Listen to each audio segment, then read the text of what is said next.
What's going on, people? Wow, look at the rays of light coming in. It's a beautiful day.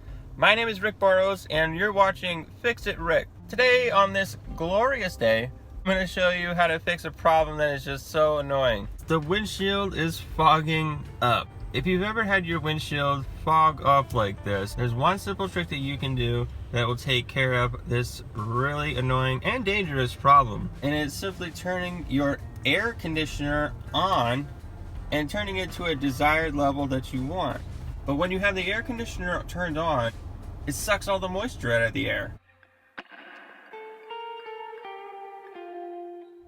Alright, so that's how you fix a windshield problem that's consistently fogging up.